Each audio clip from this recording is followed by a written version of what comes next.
Hello friends, कहानी की शुरुआत वहीं से होती है जहां सॉन्ग ही को जवाब देते हुए गुस्से में कहता है, इससे कोई फर्क नहीं पड़ता।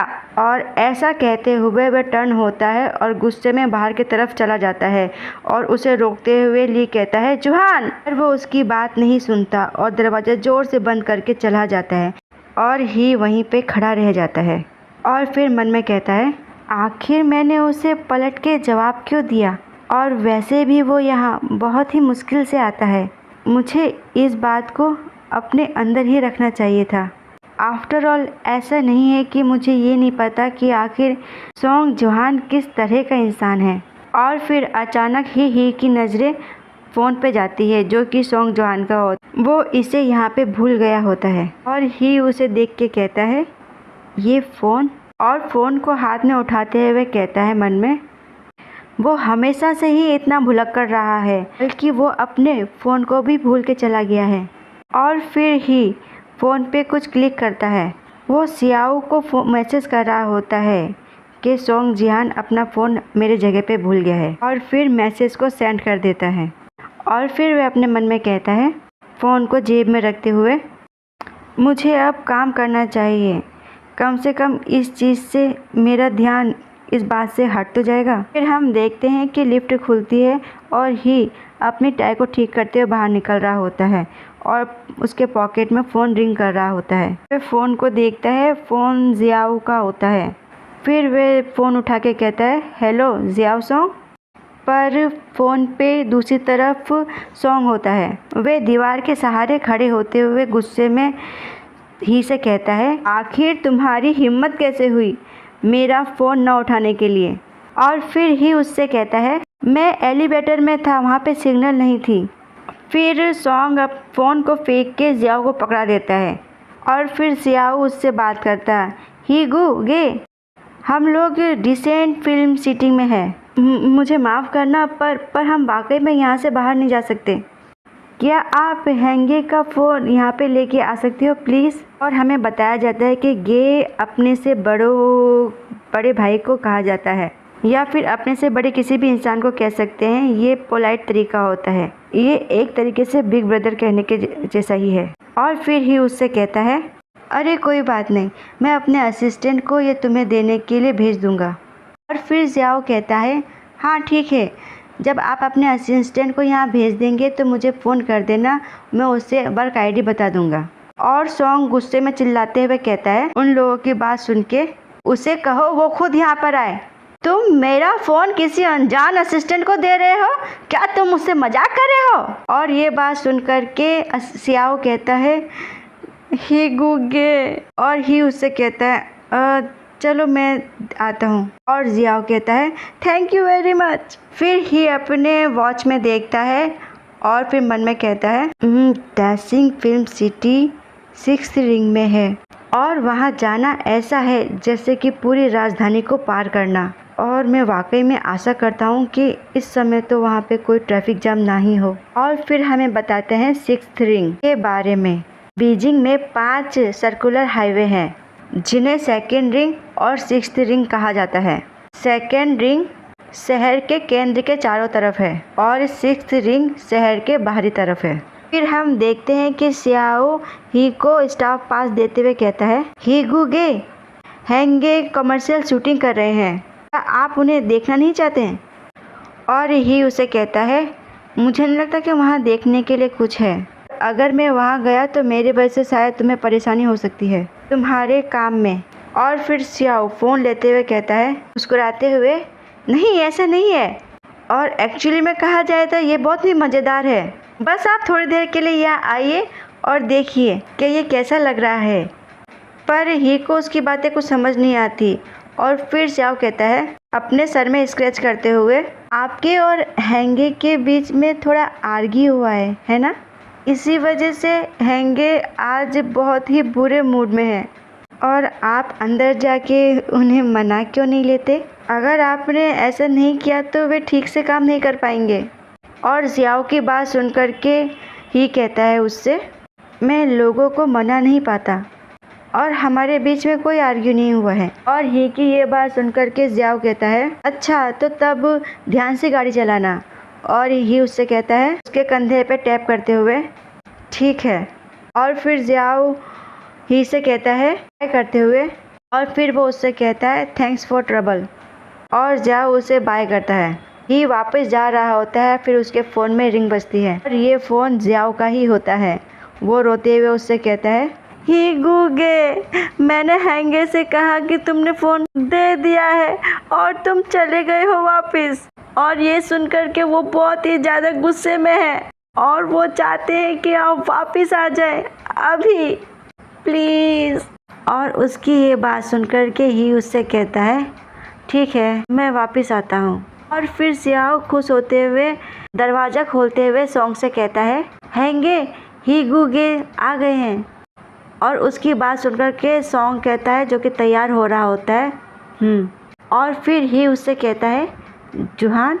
और सॉन्ग सब लोगों को गुस्से में कहता है अपने हाथ का इशारा करते हुए तुम सब लोग यहाँ से चले जाओ, मैं कुछ वक्त के लिए रेस्ट करना चाहता हूँ। और उसकी ये सब बात सुनकर के सब लोग उसको ध्यान से देखते हैं और फिर बाहर की तरफ चले जाते हैं। और ये बात सुनकर के ही भी जा रहा होता है, तब सॉन्ग ही से कहता है तुम यहीं पे रुको, अपने ग्लासेस को खोलते हुए। और ही उसे ध्यान से देखता है, फिर वो उसके करीब आता है और कहता है आखिर क्या गलत हुआ है। और सॉन्ग उससे कहता है जब जियाओ सॉन्ग ने तुम्हें कहा तो तुम अंदर क्यों नहीं आए। और ही उससे थोड़ा घबराते हुए कहता है वो मैं थोड़ा डर गया था कहीं इसकी वजह से तुम्हारे काम में कोई डिस्टर्बेंस ना आ जाए। और सॉन्ग बड़े ही ध्यान से उसे घूर के देख रहा होता है और अचानक ही उसके चिन को पकड़ते हुए कहता है बुलशिट, तुम मुझे अवॉइड कर रहे हो है ना। और सॉन्ग के ऐसा करने की वजह से जियाओ को थोड़ा तकलीफ हो रहा होता है और ही उसे ध्यान से देख रहा होता है और सॉन्ग से कहता है आखिर भला मैं तुम्हें अवॉइड क्यों करने लगा। और सॉन्ग उसे गुस्से में कहता है क्या ऐसा इसलिए नहीं है कि मैंने फ्रैंकजेंग को तुम्हारे सामने मेंशन किया, हाँ, और तुम अभी भी उसमें इंटरेस्ट रखते हो है ना।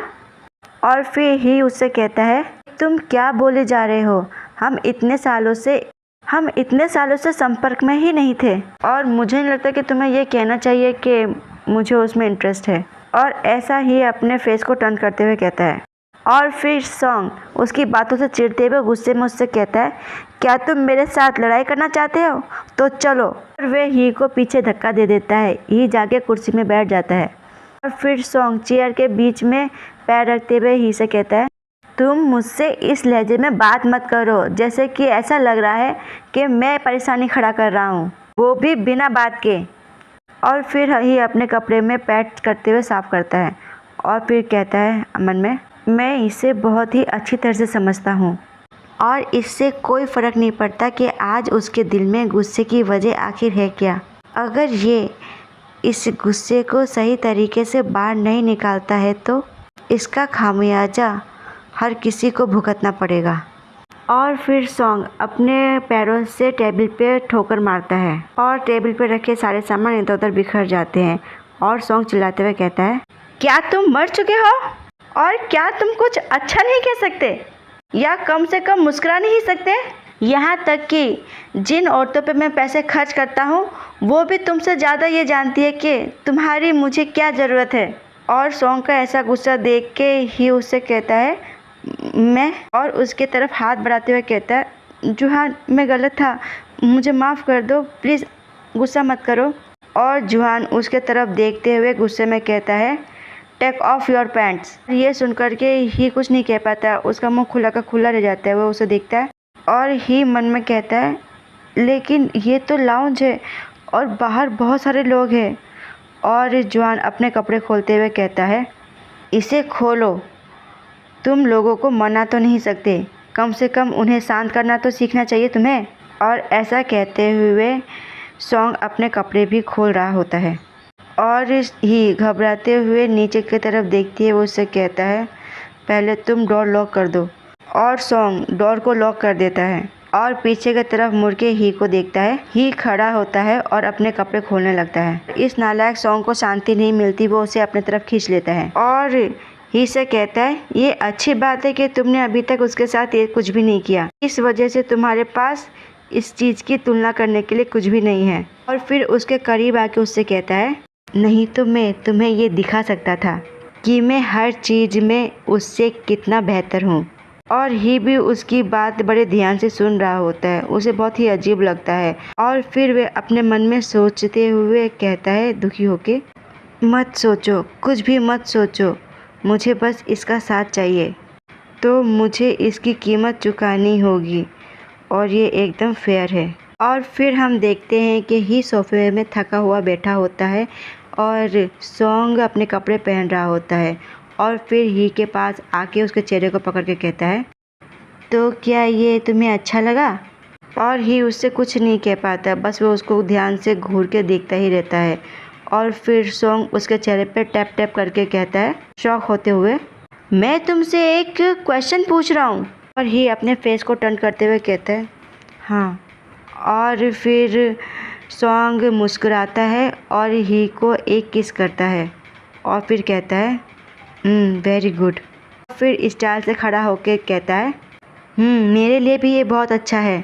मेरे आसपास बहुत से लोग हैं पर उनमें से कुछ ही लोग ऐसे हैं जो कि मुझे अच्छा महसूस करवा सकते हैं और तुम उनमें से एक हो। तुम नेचुरली गॉड गिफ्टेड हो। और अपने कपड़ों के बटन लगाते हुए कहता है, तुम मेरा यहीं पे इंतज़ार करना, मैं शाम को तुम्हें स्वादिष्ट खाना खिलाने के लिए लेके जाऊंगा, ठीक है? और ऐसा कहते हुए सॉन्ग बाहर की तरफ चल जाता है दरवाज़ा बंद करके।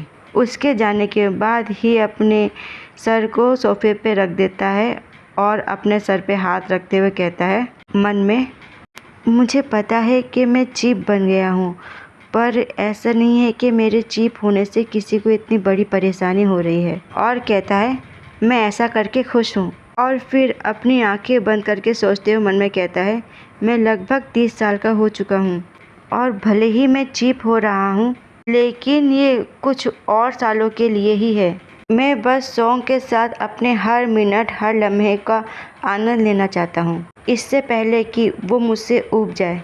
मैं बस उसके साथ कुछ और मेमोरी क्रिएट करना चाहता हूँ। और फिर अपने दोनों हाथों से अपने चेहरे को रब करते हुए कहता है, आई डोंट केयर दूसरे लोग अपनी ज़िंदगी कैसे जीते हैं और वो लोग मेरे बारे में क्या सोचते हैं। मैं बस सॉन्ग जिहान को पसंद करता हूँ और मेरे लिए इतना ही काफ़ी है। और फिर हम देखते हैं कि शाम हो जाती है, आसमान में तारे टिमटिमा रहे होते हैं और फिर जियाओ दरवाज़ा खोल के अंदर आता है और ही से कहता है जो कि सो रहा होता है, ही गूगे आप यहाँ पे अभी तक क्यों हैं?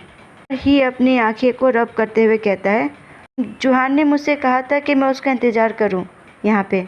और फिर सियाओ अपने बालों को स्क्रैच करते हुए लाइट जलाते हुए कहता है, हंगे तो पहले ही चले गए हैं।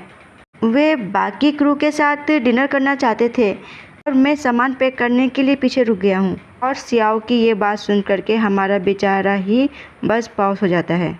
और फिर वह खड़ा होते हुए सियाओ से कहता है, तो मुझे भी अब जाना चाहिए फिर। और सियाओ उसे रोकते हुए कहता है, हंगे आज दोपहर से ही बहुत बिजी थे, इस वजह से शायद वो भूल गए हैं।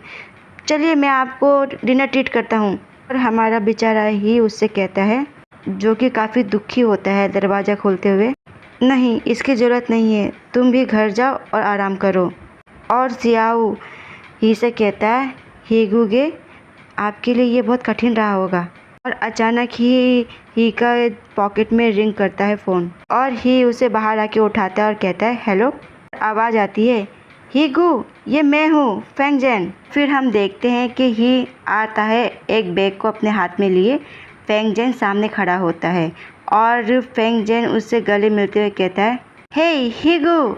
और वो काफ़ी स्पार्कल कर रहा होता है। उसे देख के ही कोई रिएक्शन नहीं देता और फिर वो दोनों हाथ मिलाते हैं और ही उससे कहता है, हे फेंग जेन काफ़ी समय हुआ हम दोनों एक दूसरे से नहीं मिले। और फेंग उसे एकदम से खींच के गले लगा लेता है और फिर उससे कहता है, चलो चलते हैं। और फिर उसे बैठने का इशारा करते हुए कहता है, तुम देखने से अच्छे नहीं लग रहे हो, क्या तुम अपने आप को काफ़ी थका दे रहे हो? ये तुम्हारे लिए काफ़ी मुश्किल होगा है ना? और ही उससे कहता है, इंजीनियर्स हमेशा ही ओवरटाइम करते रहते हैं और मुझे इसकी आदत है। और फिर ही एक बॉटल उस बैग में से निकालता है जिसे कि फेंग जेन आराम से देख रहा होता है ध्यान से। और फिर फेंग जेन उससे कहता है, ये सॉन्ग जुहान का है ना? मैं सही हूँ ना? और ही उससे कहता है, हाँ क्या ये वाकई में महंगा है? और फिर जैंग उससे कहता है ये ठीक है, पर ये ऐसी चीज़ नहीं है जिसे कि तुम पीते हो, और उस समय तुम्हें ड्रिंक करने में कोई भी रुचि नहीं थी। और ऐसा कहते हुए वह उसके हाथ से वाइन ले लेता है और फिर ही के गिलास में प्योर करते हुए कहता है समय काफ़ी तेज़ी से बीतता है, तब से लेके अब तक काफ़ी चेंजेस हो गए हैं। वैसे by the way Song Johan ने तुम्हें कुछ कहा कि हम लोग मिले थे? और ही उससे कहता है हाँ, उसने कहा तो था। और फिर जैंग वाइन से भरे गिलास को घुमाते हुए कहता है देखने से ऐसा लगता है कि तुम लोग अभी भी बहुत अच्छे से मिल रहे हो, है ना? और कहता है ये बिल्कुल भी बुरा नहीं है। और नीचे झुकते हुए उस ही से कहता है और उसके कई सेक्स स्कैंडल हुए हैं, क्या तुम लोगों में लड़ाई नहीं होती इस चीज़ के बारे में? और ही ये बात सुनकर थोड़ा गुस्सा कर जाता है और अपनी चॉपस्टिक को नीचे रख के कहता है वो सब स्कैंडल फेक थे। और फिर जैंग ही से कहता है ही गू, आखिर तुम ये सब क्यों कर रहे हो? एक पल के लिए ही उससे कुछ नहीं कहता और फिर अपने आप को तैयार करके उससे कहता है फैंग जैंग, मुझे अभी भी ऐसा लगता है कि शायद तुम्हें कुछ मिसअंडरस्टैंडिंग हो गई है जोहान के साथ मेरे रिलेशनशिप को लेके, और इन पूरे साल हम केवल एक दूसरे के साथ ही रहे हैं, भले से ही सेक्स स्कैंडल फेक हो या ना हो, मेरा उससे कोई लेना देना नहीं है और ना ही मुझे उससे कोई फ़र्क पड़ता है। और उसकी ये बात सुनकर के जैंग उससे कहता है ओह, तो सोंग जोहान ने मुझसे मजाक नहीं किया था कि तुम उसके हरीम का हिस्सा हो? और ही वाइन के गिलास को घुमा के हल्का सा अपने पास लाके स्मेल करते हुए एटीट्यूड में कोई रिएक्शन नहीं देता है। तो इस बात से जैंग काफ़ी चिढ़ जाता है और गुस्से में टेबल पीटते हुए कहता है तो इतने सालों से तुम और Song Johan friends for benefit रहे हो? और उसकी ये बात सुनकर के हु उसको जवाब देते हुए कहता है फैंग जैंग, मेरा रिश्ता सोंग जोहान के साथ क्या है ये मुझे बाहर वालों को बताने की कोई ज़रूरत नहीं है। और अपने वाइन का गिलास टेबल पर रखते हुए कहता है आज के दिन मैं बस तुम्हें वेलकम डिनर देने के लिए आया हूँ, तो चलो अब दूसरों के बारे में बात नहीं करते। ही की बात सुन करके जैंग खड़ा होते हुए कहता है अपनी सीट से आखिर ऐसा क्या बात है जो कि मैं तुमसे पूछ भी नहीं सकता? और ही के करीब आके कहता है ही गू, अगर सोंग जोहान नहीं होता तो तुम मेरे मैन होते। और जैन की ये बात सुन करके बस ही उसे देखता ही रह जाता है। और यहीं पे ये पाठ होता है समाप्त। धन्यवाद।